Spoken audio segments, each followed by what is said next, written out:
बड़े बड़े संत महात्मा विमलात्मा भी जाकर के अपनी तपस्या को जाकर के छोड़ देते हैं।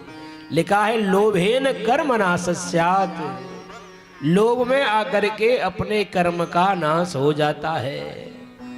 अथवा लिखा हुआ है, बोले पाप का बाप कौन होता है? पाप का बाप कौन है प्यारे भगवत प्रेमियों? एक पंडित जी पढ़ने गए काशी, कई साल पढ़े पंडित जी महाराज। पढ़ने के बाद गांव में आए तो गांव के लोगों ने कहा, बोले पंडित जी आप तो बहुत होशियार होंगे। बोले हाँ। तो एक सज्जन ने पूछ लिया, बोले पंडित जी हमको ये बताइए कि पाप का बाप कौन है? पंडित जी महाराज ने सब पंचांग खोल के देखा, पर लेकिन ये बात कहीं नहीं लिखी थी कि पाप का बाप कौन है। पंडित जी महाराज अपने काशी में जाने लगे हैं तो एक नगर में जाके एक वैश्या का घर पड़ता था। जैसे दरवाजे के सामने पंडित जी महाराज खड़े हुए, बारिश आने लगी। गड़का बाहर निकल के आई और देखा, ओहो धोती कुर्ता पहन के खड़े हैं, माथे पे चंदन लगा हुआ है, इसका मतलब कोई ब्राह्मण है। पंडित जी महाराज कहां पर जा रहे हो? पंडित जी ने कहा, देवी जी मैं काशी के लिए जा रहा हूं। अच्छा किस लिए जा रहे हो पंडित जी? बोले पाप का बाप कौन है पूछने के लिए जा रहा हूं। वैश्या को सुनकर के बड़ी हंसी आ गई। बोले काशी जाने की आवश्यकता क्या है? इसका जवाब तो मैं ही आपको प्रदान कर दूंगी। अच्छा तो बताओ। बोले रुको थोड़ा सा बाहर, आप अंदर आ जाओ। पंडित जी महाराज ने कहा मैं अंदर तो आ जाऊं, पर देवी जी आपका परिचय क्या है ये तो बताइए। उसने कहा, पंडित जी मैं वैश्या हूं, गड़का हूं। पंडित जी ने कहा, राम राम राम, तेरे घर पे मैं अंदर जाऊंगा? ऐसा बिल्कुल नहीं हो सकता है।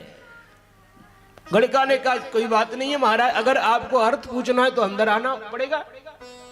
सोने की चौकी जैसी बिठाई है और बिछा करके पंडित जी महाराज से कहा, पंडित जी ये सोने की चौकी मैं आपको प्रदान कर दूंगी, इस पे आके केवल बैठ जाओ आप।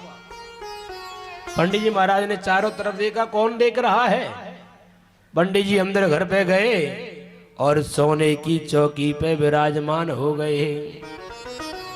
पंडित जी जाने लगे तो कहा, सुनो कुछ थोड़ा सा जलपान तो कर लो। सोने के गिलास में पानी लेकर के आई।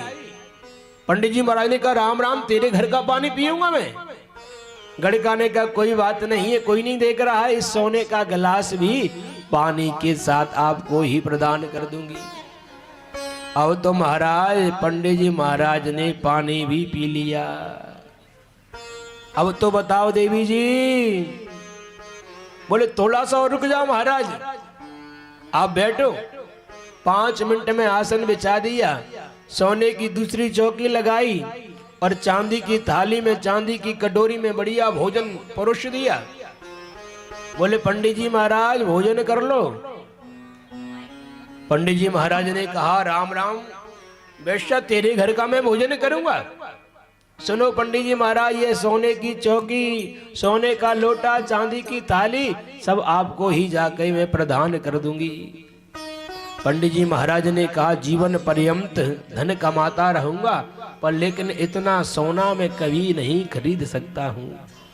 जैसे ही भोजन करने के लिए बैठे, पहला ग्रास तोड़ करके मुख में दी। अब तो बताओ। जैसे ही हाथ पकड़ लिया गड़का ने, पंडित जी समझ में आया कि नहीं? बोले मेरी समझ में नहीं आया है। बोले आप अंदर नहीं आ रहे थे, बस सोने की चौकी देख के अंदर आ गए। आप पानी नहीं पी रहे थे, सोने का गिलास देख करके पानी पी लिया।